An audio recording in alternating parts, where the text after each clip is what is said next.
subscribe to our channel and press the bell icon. Sir Abdul Sattar Khan इस YouTube channel में आप तमाम का स्वागत है। 9वीं कक्षा का ये 7वां पार्ट है, छोटा जादूगर। इसके पहले वीडियो में आप तमाम का स्वागत है। आपको हमारा वीडियो पसंद आए तो इसे लाइक कीजिए, शेयर कीजिए, हमारे चैनल को सब्सक्राइब कीजिए, इस वीडियो को आखिर तक देखिए। इसे जयशंकर प्रसाद ने लिखा है। जयशंकर प्रसाद जी कौन है, इनका परिचय देखते हैं। जन्म 30 जनवरी 1889 वाराणसी उत्तर प्रदेश। मृत्यु 15 नवंबर 1937 वाराणसी उत्तर प्रदेश। परिचय। जयशंकर प्रसाद जी हिंदी साहित्य के छायावादी कवियों के 4 प्रमुख स्तंभों में से एक है। बहुमुखी प्रतिभा के धनी प्रसाद जी कवि, नाटककार, कथाकार, उपन्यासकार तथा निबंधकार के रूप में प्रसिद्ध है।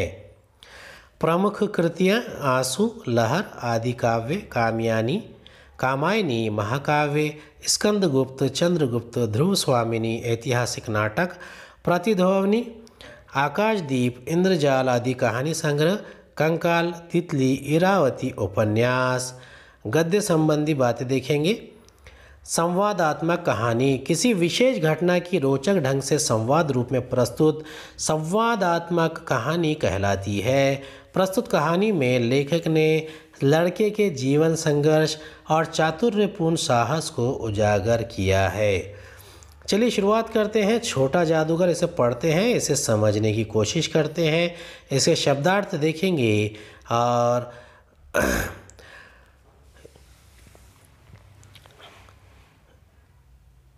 कार्निवल के मैदान में बिजली जगमगा रही थी। कार्निवल जहाँ पर मेला लगा होता है उसे कार्निवल कहते हैं। हंसी और विनोद का कलनाद गूंज रहा था। कलनाद मधुर ध्वनि को कहते हैं। यानी हंसी और विनोद, यानी जहाँ पर हंसी होती है और बहुत ज़्यादा मजाक होता है, वहाँ पर एक मधुर ध्वनि, एक बहुत ही मीठी जो संगीत है वो घूम रहा था। मैं खड़ा था उस छोटे फुहारे के पास जहाँ एक लड़का चुपचाप देख रहा था। छोटा फुहारा यानी जहाँ फव्वारे वगैरह लगे होते हैं उसे कहते हैं। उसके गले में फटे कुर्ते के ऊपर से एक मोटी सी सूत की रस्सी पड़ी थी और जेब में कुछ ताज के पत्ते थे। उसके मुंह पर गंभीर विषाद के साथ धैर्य की रेखा थी। मैं उसकी ओर न जाने क्यों आकर्षित हुआ। उसके अभाव में भी संपूर्णता थी। मैंने पूछा, क्यों जी, तुमने इसमें क्या देखा?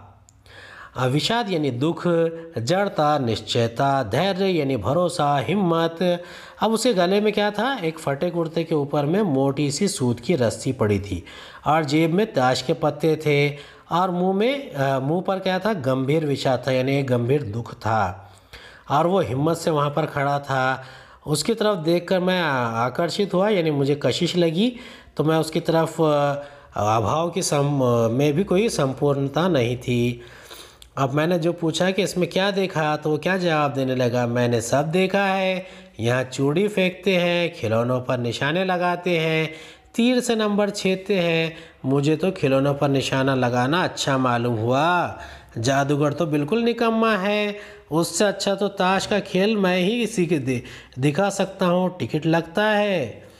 अब देखिए, जो छोटा जादूगर है वो अपने तय बहुत ज़्यादा खुशहाल था और वो उसे बताने की कोशिश कर रहा था कि वो कैसा अपनी खूबियाँ हैं उसमें।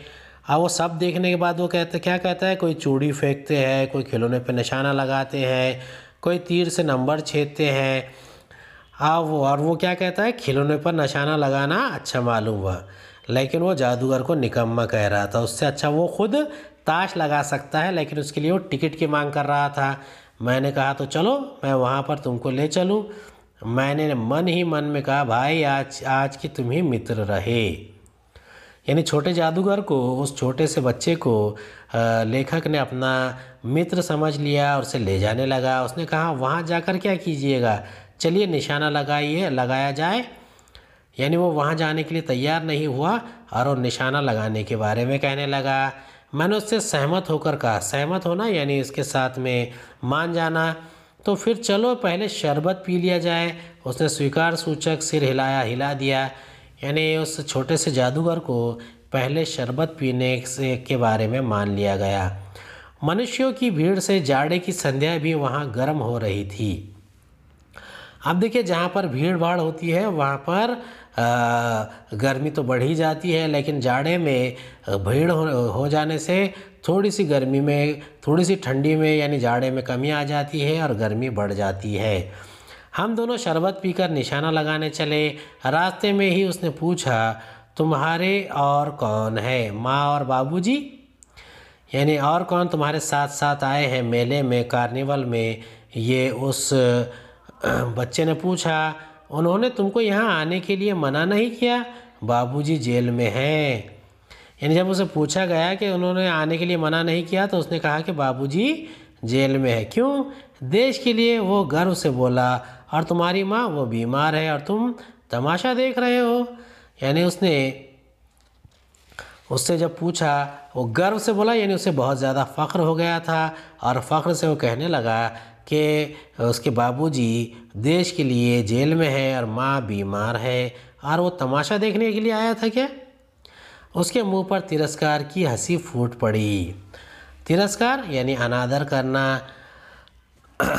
उसने कहा, तमाशा देखने नहीं, दिखाने निकलता हूँ। कुछ पैसे ले जाऊँगा तो माँ को पथ्य दूँगा।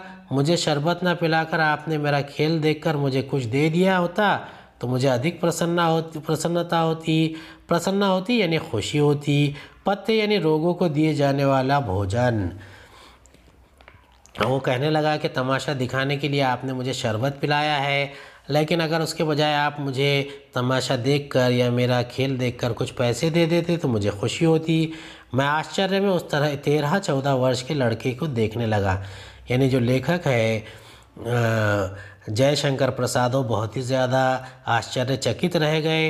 हाँ, मैं सच कहता हूँ बाबूजी, माँ जी बीमार है इसलिए मैं नहीं गया। अब वो कहता है कि माँ जी बीमार है, इसी वजह से वो वहाँ पर नहीं गया। कहाँ नहीं गया? जेल में। जब कुछ लोग खेल तमाशा देखते ही हैं तो मैं क्यों ना दिखाकर माँ की दवा करूँ और अपना पेट भरूँ। अब वो कहने लगा कि माँ की देखभाल करने की जिम्मेदारी उसका ऊपर है और बाबूजी जेल में है इसलिए वो तमाशा दिखाता है और तमाशा दिखाकर माँ की दवा करता है और अपना पेट भी भरता है। मैंने दीर्घ निश्वास लिया।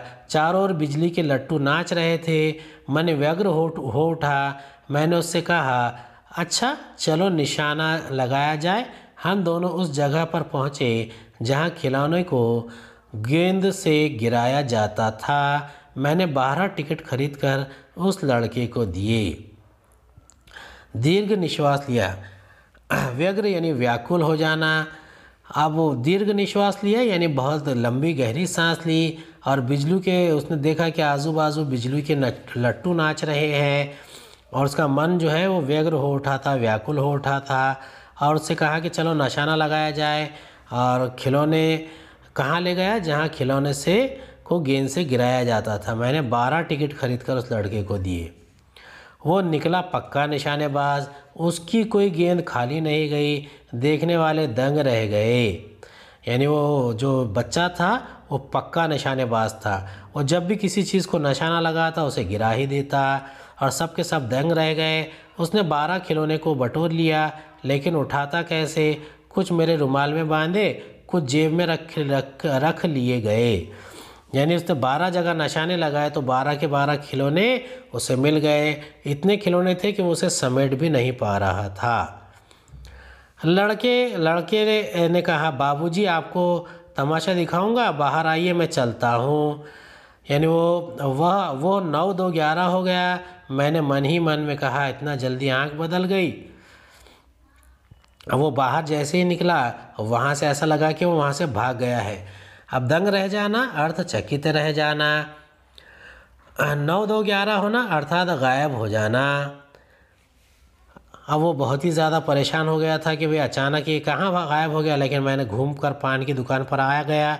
पान खाकर बड़ी देर तक इधर उधर टहलता देखता रहा। झूले के पास लोगों का ऊपर नीचे आना देखने लगा।